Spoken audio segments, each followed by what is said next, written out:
দখলদার ইসরায়েলের সকল বর্বরতাকে সমর্থন দিয়ে যাচ্ছে মোদির ভারত। এমনকি ইসরায়েল যখন গাজাকে মাটির সাথে মিশিয়ে দিচ্ছিল, তখনও ভারত দেশটিকে সমর্থন দিয়ে যাচ্ছিল। শুধু সমর্থন নয়, অস্ত্রসহ নানাভাবে ইসরায়েলকে সহযোগিতাও করছিল এই ভারত। শেকড় থেকে শিখরে এবারও ব্যতিক্রম হয়নি। ইরানের সাথে ভারতের নানাবিধ অর্থনৈতিক সম্পর্ক থাকা সত্ত্বেও ইসরায়েলকে সহযোগিতা করছে ভারত। 9 দেশের একটি জোটের নাম সাংহাই কোঅপারেশন অর্গানাইজেশন বা সংক্ষেপে SCO। এই জোটে অন্য 7টি দেশের সাথেই আছে ইরান ও ভারত। তারপরও ইসরায়েলের ইরানে হামলার নিন্দায় যৌথ বিবৃতিতে সই করেনি নয়াদিল্লি। শুধু তাই নয়, জাতিসংঘ সাধারণ পরিষদে গাজায় যুদ্ধবিরতি ও মানবাধিকার রক্ষার প্রস্তাবেও ভারত ভোটদানে বিরত ছিল। ব্যবসা বাণিজ্য সহ ইরানের সাথে নানা ধরনের কার্যক্রম রয়েছে ভারতের। এরপরও ইরানের অন্যতম বৃহত্তম চাবাহার বন্দর ভারত অপারেট করে।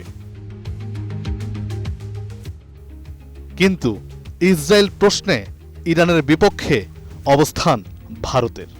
যদিও ভারতের জনগণ ও বিরোধী রাজনৈতিক দলগুলো ইসরায়েলের এই খুনের স্বভাবকে সমর্থন করছে না, তাই প্রধানমন্ত্রী নরেন্দ্র মোদির ব্যাপারে সোচ্চার হচ্ছে দলগুলো।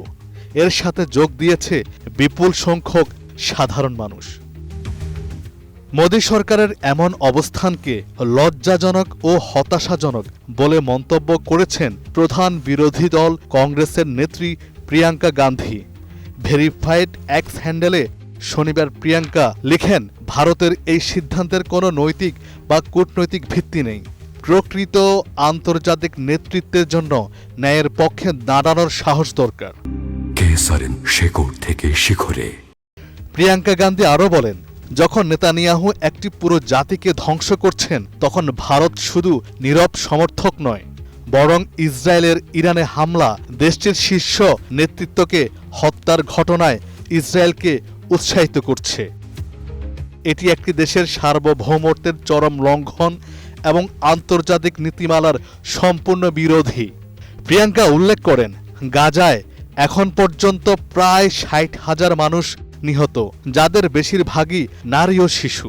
একটি গোটা জনসংখ্যাকে অবরুদ্ধ করে অনাহারে মারা হচ্ছে, অথচ আমরা কোনো অবস্থান নিচ্ছি না। এটা অত্যন্ত দুঃখজনক। প্রিয়াঙ্কার মতে, অতীতে ভারত বারবার ন্যায়ের পক্ষে সাহসিকতা দেখিয়েছে এবং আজকের বিভক্ত বিশ্বে ভারতের উচিত মানবতার পক্ষে আওয়াজ তোলা, সত্য ও অহিংসার পক্ষে নির্ভয়ে দাঁড়ানো।